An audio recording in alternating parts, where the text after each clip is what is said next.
Olá pessoal, boa tarde, bom dia, boa noite. Vamos trabalhar um pouquinho agora com funções definidas por mais de uma sentença. É um assunto primordial para a gente iniciar o estudo de função modular e também mais na frente que vocês vão estudar funções contínuas. Quando a função é contínua ou não, geralmente elas são definidas por mais de uma sentença. Então, esse tópico aqui é de extrema importância para o estudo futuro de vocês. Uma vez que vocês vão continuar no curso, vão ver ainda cálculo A, cálculo B, cálculo 2 e assim por diante. Então, continuidade depende muito que vocês entendam função definida por mais de uma sentença. É o que vamos ver hoje. Uma aula curta, mas bem interessante. Função definida por mais de uma sentença. Como seria isso? Pessoal, a tabela de imposto de renda em vigor hoje, ainda é a mesma de 2015, ela é uma função definida por mais de uma sentença. Vamos só entendê-la aqui devagarzinho, olha só. Por exemplo, se você ganha até R$ 1.903,98, você não paga imposto de renda, tá certo? E não deduz nada de imposto de renda. Se você ganha entre R$ 1.903,99, ou seja, ó, um centavo a mais, até R$ 2.826,65, você vai pagar 7,5% e vai deduzir R$ 142,80. Como seria isso? O imposto que você vai pagar é 7,5% do que você recebe menos 142,80. Assim para as outras margens. Se você recebe entre 2.826,66 até 3.751,05, você vai pagar 15% e vai receber de volta uma dedução de 354,80. Então aqui em cada uma dessas aqui vai ser uma função para cada uma etapa. E por fim, se você receber acima de R$ 4.664,68, você vai pagar 27,5% e vai ser deduzido R$ 869,36, tá certo? Então, isso aqui é uma função definida por mais de uma sentença.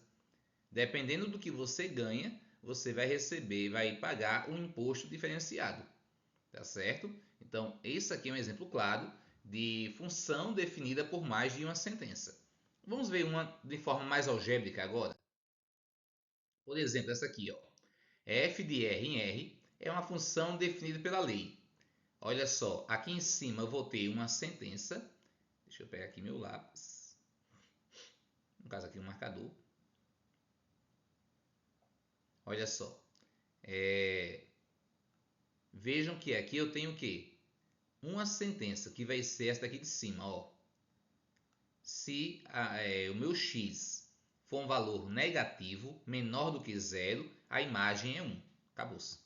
Se for menos 7, é 1. O menos 15 é 1. Menos raiz de 3 é 1. E assim por diante. Se for um valor maior ou igual a zero, aí vai atender a essa regra aqui, ó. X mais 1. Então, nesse caso, olha só. Se o x for igual a zero, a imagem vai ser 0 mais 1, que é 1. Se o x for igual a 2, vai ser igual a sua imagem vai ser 3. Se o x for igual a 5, a sua imagem é 6. E assim por diante. Coloquei aqui alguns exemplos, só para ilustrar melhor aqui. Veja aqui, ó. Eu quero saber quem é que vai ser a imagem de menos 3, da raiz de 2, de 0, 2 e de 1.000. Eu tenho que verificar se o valor de x ele está na primeira condição ou na segunda. Se estiver na primeira condição, vai ser 1. Se estiver na segunda, vai ser x mais 1. Então vamos lá. F de menos 3. Menos 3 é um valor o quê? Menor do que zero. Olha só aqui, ó. Se for menor do que zero, o que é que vai acontecer? A sua imagem vai ser igual a 1, independente do valor de x. Se for negativo, a imagem vai ser 1. Acabou-se.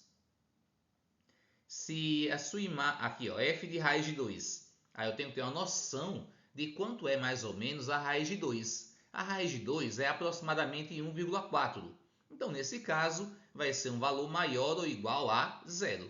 Se é maior ou igual a zero, a regra que eu vou usar é essa aqui, ó. Tá certo? Ó, x mais 1. Então, vai ser raiz de 2 mais 1. Acabou-se. E se for zero? A imagem de zero? A imagem vai ser 0 mais 1, que é 1. Se for 2, também é maior ou igual a zero. 2 mais 1 é 3. Se for 1000, 1000 também é um valor maior ou igual a zero. F de 1000 vai ser igual a 1000 mais 1, que é 1001. E assim por diante. Ok, pessoal? Então, observar qual é o valor de x, em qual condição ele vai estar. Como lá no imposto de renda. Para calcular o imposto de renda de qualquer um contribuinte, qualquer um trabalhador, eu tenho que saber o valor que ele ganha para saber em que margem vai se enquadrar. E para construir o gráfico? Para construir o gráfico é da seguinte maneira. Eu usei aqui o mesmo exemplo da mesma função. E aí vamos ter aqui o seguinte. Ó, a f de x é igual a 1 se x for menor do que zero. E f de x é igual a x mais 1 se o x for maior ou igual a zero. Então, olha só o que vai acontecer. Eu vou ter aqui duas situações. Menor do que zero e maior ou igual a zero. Então, vamos lá. Se for menor do que zero, olha só.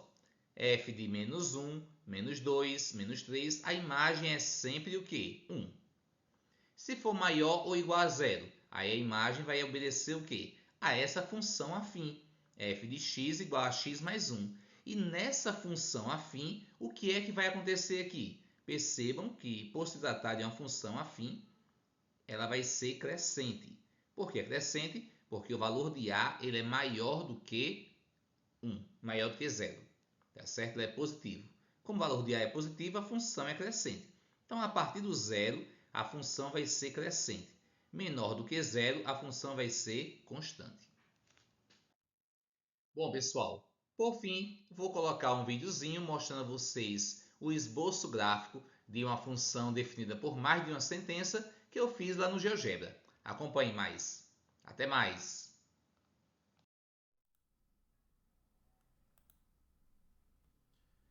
Bom, pessoal, isso aqui é a tela do GeoGebra, tá certo? E aqui é mais uma função definida por mais de uma sentença. Olha só aqui, ó.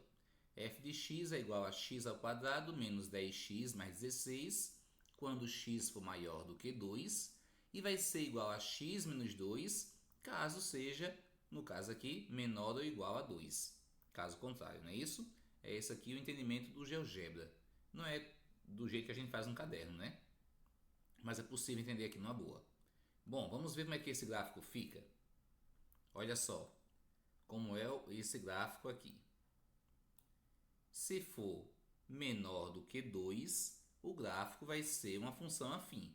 X igual a x menos 2. E aí a gente pode até testar aqui. Por exemplo, se for 1, a imagem vai ser 1 menos 2, menos 1. Tá aqui, ó.